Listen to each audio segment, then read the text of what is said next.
ଦେଖନ୍ତୁ ଆସନ୍ତାକାଲି ଯେଉଁ ଭାରତ ବନ୍ଦ ଡାକରା ଦିଆଯାଇଛି, 12ରେ ଭାରତ ବନ୍ଦ ଅଖ ଚକ ବନ୍ଦ। ବନ୍ଦ ବନ୍ଦ ଫେବୃଆରୀ 12 ତାରିଖରେ ଭାରତ ବନ୍ଦ। ଏହାକୁ ନେଇ ଲୋକମାନଙ୍କ ଭିତରେ ଅନେକ ସାରା ପ୍ରଶ୍ନ ଉଙ୍କି ମାରିଛି। ଯେମିତିକି ଭାରତ କେବେ ଓ କେତେ ସମୟ ପାଇଁ ବନ୍ଦ ରହିବ, ତାପରେ କ'ଣ ପାଇଁ ବନ୍ଦ ରହିବ ଭାରତ, କିଏ ଏହି ବନ୍ଦ ଡାକରା ଦେଇଛି, କ'ଣ ସବୁ ବନ୍ଦ ରହିବ ଭାରତରେ, କ'ଣ ସବୁ ଖୋଲା ରହିବ। ଏହି ଗୋଟିଏ ଭିଡ଼ିଓରୁ ଆପଣମାନଙ୍କର ସମସ୍ତ ପ୍ରଶ୍ନର ଉତ୍ତର ପାଇଯିବେ। ସେଥିପାଇଁ ଆପଣମାନେ ଭିଡ଼ିଓଟିକୁ ଆରମ୍ଭରୁ ଶେଷ ପର୍ଯ୍ୟନ୍ତ ଦେଖନ୍ତୁ ବିନା ସ୍କିପ୍ରେ। ଭିଡ଼ିଓଟିକୁ ଆରମ୍ଭ କରିବା ପୂର୍ବରୁ ଆପଣ ସମସ୍ତଙ୍କୁ କହି ରଖିବି, ଚ୍ୟାନେଲରେ ଯଦି ନୂଆ କରି ଆପଣ ଭିଡ଼ିଓଟି ଦେଖୁଥାନ୍ତି ଏପର୍ଯ୍ୟନ୍ତ ଚ୍ୟାନେଲକୁ ସବସ୍କ୍ରାଇବ୍ କରିନାହାନ୍ତି, ତାହେଲେ ଚ୍ୟାନେଲକୁ ସବସ୍କ୍ରାଇବ୍ କରି ଭିଡ଼ିଓକୁ ଗୋଟେ ଲାଇକ୍ କରି ପାଖରେ ଥିବା ବେଲ୍ ଆଇକନ୍କୁ କ୍ଲିକ୍ କରିବାକୁ ଜମା ବି ଭୁଲିବେନି। ଦେଖନ୍ତୁ ଆସନ୍ତାକାଲି ଫେବୃଆରୀ 12 ତାରିଖରେ ଭାରତ ପାଳନ କରିବ ବନ୍ଦ। 30 କୋଟିରୁ ଅଧିକ କର୍ମଚାରୀ ଧର୍ମଘଟ କରିବେ। ଜାଣନ୍ତୁ କ'ଣ ଖୋଲା ରହିବ ଏବଂ କ'ଣ ବନ୍ଦ ରହିବ। ଆସନ୍ତାକାଲି ଫେବୃଆରୀ 12 ତାରିଖରେ ଦେଶବ୍ୟାପୀ ଧର୍ମଘଟ ହେବାର ଯୋଜନା ରହିଛି, ଯାହା ଫଳରେ ସାରା ଦେଶରେ ବନ୍ଦ ରହିବ। ଅନେକ ରାଜ୍ୟରେ ବ୍ୟାଙ୍କ ସେବା, ସାର୍ବଜନୀନ ପରିବହନ, ସରକାରୀ କାର୍ଯ୍ୟାଳୟ ଏବଂ ଶିଳ୍ପ କାର୍ଯ୍ୟାଳୟ ପ୍ରଭାବିତ ହେବ। ଆସନ୍ତୁ ସମ୍ପୂର୍ଣ୍ଣ ଖବର ଉପରେ ନଜର ପକାଇବା। ପ୍ରମୁଖ କେନ୍ଦ୍ରୀୟ ଗ୍ରେଡ୍ ୟୁନିୟନ ଗୁଡ଼ିକ ଏହି ବନ୍ଦ ଡାକରା ଦେଇଛନ୍ତି। କୃଷକ ସଂଗଠନ ଏବଂ ଅନେକ କର୍ମଚାରୀ ୟୁନିୟନ ମଧ୍ୟ ସମର୍ଥନ ଜଣାଇଛନ୍ତି। ଫଳସ୍ୱରୂପ ଆସନ୍ତାକାଲି ଅନେକ ରାଜ୍ୟରେ ବ୍ୟାଙ୍କ ସେବା, ସାଧାରଣ ପରିବହନ, ସରକାରୀ କାର୍ଯ୍ୟାଳୟ ଏବଂ ଶିଳ୍ପ କାର୍ଯ୍ୟାଳୟ ପ୍ରଭାବିତ ହେବ। ଆସନ୍ତାକାଲି ଫେବୃଆରୀ 12 ତାରିଖରେ ଭାରତରେ ଏକ ଦେଶବ୍ୟାପୀ ଧର୍ମଘଟ ହେବାକୁ ଯାଉଛି, ଯାହା ଫଳରେ ଦେଶବ୍ୟାପୀ ବନ୍ଦ ପାଳନ କରାଯିବ। ଦେଖନ୍ତୁ ଆସନ୍ତାକାଲି 30 କୋଟିରୁ ଅଧିକ କର୍ମଚାରୀ ଧର୍ମଘଟ କରିବେ। ଟ୍ରେଡ୍ ୟୁନିୟନ ନେତାମାନେ ଦାବି ରଖିଛନ୍ତି ଯେ ଆସନ୍ତାକାଲିର ଧର୍ମଘଟରେ 300 ନିୟୁତରୁ ଅଧିକ ଶ୍ରମିକ ଅଂଶଗ୍ରହଣ କରିବେ। 10ଟି କେନ୍ଦ୍ରୀୟ ଟ୍ରେଡ୍ ୟୁନିୟନର ଏକ ମିଳିତ ମଞ୍ଚ ନିଶ୍ଚିତ କରିଛି ଯେ ପ୍ରତିବାଦ ଗୁଡ଼ିକ ନିର୍ଦ୍ଧାରିତ ସମୟ ଅନୁଯାୟୀ ଆଗକୁ ବଢ଼ିବ। ଅନେକ ରାଜ୍ୟର କର୍ତ୍ତୃପକ୍ଷ ପରାମର୍ଶ ଜାରି କରିଛନ୍ତି ଏବଂ ଆବଶ୍ୟକ ବ୍ୟବସ୍ଥା କରିଛନ୍ତି। ଟ୍ରେଡ୍ ୟୁନିୟନ ଗୁଡ଼ିକ ସଂଗଠିତ ଏବଂ ଅସଂଗଠିତ ଉଭୟ କ୍ଷେତ୍ରରେ ଶ୍ରମିକମାନଙ୍କୁ କାମରୁ ନିବୃତ୍ତ ରହିବାକୁ ନିବେଦନ କରିଛନ୍ତି। କେନ୍ଦ୍ର ସରକାରଙ୍କ ଶ୍ରମ ଏବଂ ଅର୍ଥନୈତିକ ନୀତିର ପ୍ରତିବାଦରେ ଏହି ଧର୍ମଘଟ କରାଯାଇଛି। ବର୍ତ୍ତମାନ ଆସନ୍ତୁ ଜାଣିବା ଆସନ୍ତାକାଲି ଫେବୃଆରୀ 12 ତାରିଖରେ କ'ଣ ବନ୍ଦ ରହିବ। ଦେଖନ୍ତୁ ଫେବୃଆରୀ 12 ତାରିଖରେ ଭାରତ ବନ୍ଦ ରହିଛି। ଫଳସ୍ୱରୂପ ଦେଶର ବିଭିନ୍ନ ରାଜ୍ୟରେ ବିଭିନ୍ନ ସେବା ପ୍ରଭାବିତ ହୋଇପାରେ।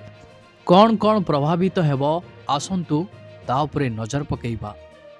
1 ନମ୍ବରରେ ସରକାରୀ କ୍ଷେତ୍ରର ବ୍ୟାଙ୍କ ଗୁଡ଼ିକ କିଛି ସ୍ଥାନରେ ବନ୍ଦ ରହିପାରେ କିମ୍ବା ସୀମିତ କର୍ମଚାରୀଙ୍କ ସହିତ କାର୍ଯ୍ୟ କରିପାରନ୍ତି। ଦେଖନ୍ତୁ ଯେଉଁ ସରକାରୀ କ୍ଷେତ୍ରରେ ବ୍ୟାଙ୍କ ଗୁଡ଼ିକ ରହିଛି, ସେହି ସରକାରୀ କ୍ଷେତ୍ରର ବ୍ୟାଙ୍କ ଗୁଡ଼ିକ ଆସନ୍ତାକାଲି ବନ୍ଦ ରହିବ। ଯଦି ବି ଖୋଲା ରହିଲା ତାହେଲେ ସୀମିତ କର୍ମଚାରୀଙ୍କୁ ନେଇ ବ୍ୟାଙ୍କ କାର୍ଯ୍ୟ ଗୁଡ଼ିକ ଚାଲୁ ରହିପାରେ। 2 ନମ୍ବରରେ ସରକାରୀ କାର୍ଯ୍ୟାଳୟ ଏବଂ ସାର୍ବଜନୀନ କ୍ଷେତ୍ରର ଉପକ୍ରମ ଗୁଡ଼ିକରେ କର୍ମଚାରୀଙ୍କ ଉପସ୍ଥାନ କମ୍ ହୋଇପାରେ। ଦେଖନ୍ତୁ ସରକାରୀ କାର୍ଯ୍ୟାଳୟ ଅର୍ଥାତ୍ ଯେମିତିକା ଆପଣମାନଙ୍କର ସାର୍ବଜନୀନ କ୍ଷେତ୍ର ରହିଛି, ସେହି ସାର୍ବଜନୀନ କ୍ଷେତ୍ର ଗୁଡ଼ିକରେ ଷ୍ଟାଫ୍ ମାନେ ଆସିବା ବହୁତ କମ୍ ରହିବ।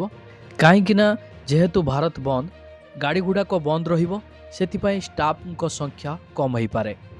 3 ନମ୍ବରରେ ବସ୍, ଟ୍ୟାକ୍ସି ଏବଂ ଅନ୍ୟାନ୍ୟ ସାର୍ବଜନୀନ ପରିବହନ ସେବା ଗୁଡ଼ିକ କମ୍ ଚାଲିପାରେ କିମ୍ବା କିଛି ଅଞ୍ଚଳରେ ବନ୍ଦ ହୋଇପାରେ। ଦେଖନ୍ତୁ ବସ୍, ଟ୍ୟାକ୍ସି ଏବଂ ଅନ୍ୟାନ୍ୟ ସାର୍ବଜନୀନ ଯେଉଁ ଯାନ ଗୁଡ଼ିକ ରହିଛି, ସେଇଟା କିଛି ଅଞ୍ଚଳରେ କମ୍ ଚାଲିପାରେ, ଆଉ କିଛି ଅଞ୍ଚଳରେ ପୁରା ବନ୍ଦ ହୋଇପାରେ। 4 ନମ୍ବରରେ କାରଖାନା ଏବଂ ଶିଳ୍ପ ୟୁନିଟ୍ ଗୁଡ଼ିକ ଗୋଟିଏ ଦିନ ପାଇଁ କାମ ବନ୍ଦ କରିପାରନ୍ତି।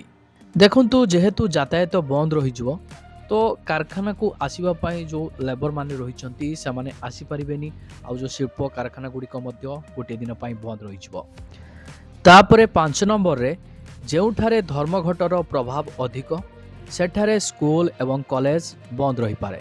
ଦେଖନ୍ତୁ ଧର୍ମଘଟ ଯେଉଁ ଅଞ୍ଚଳରେ ଅଧିକ ପ୍ରଭାବିତ ହେବ ସେହି ଅଞ୍ଚଳ ଗୁଡ଼ିକରେ ଆପଣମାନଙ୍କର ସ୍କୁଲ କଲେଜ ଇଏ ସବୁ ବନ୍ଦ ରହିଯିବ। ଦେଖନ୍ତୁ ଯେହେତୁ ଧର୍ମଘଟରେ ବିଶୃଙ୍ଖଳା ସୃଷ୍ଟି ହେବ ସ୍କୁଲ କଲେଜ ଏସବୁ ଅଞ୍ଚଳରେ ଖୋଲାଯିବା ଉଚିତ ନୁହଁ।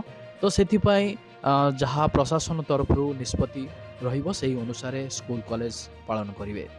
6 ନମ୍ବରରେ ଅନେକ ସହରରେ ବଜାର ଏବଂ ସ୍ଥାନୀୟ ଦୋକାନ ଗୁଡ଼ିକ ମଧ୍ୟ ବନ୍ଦ ରହିବ।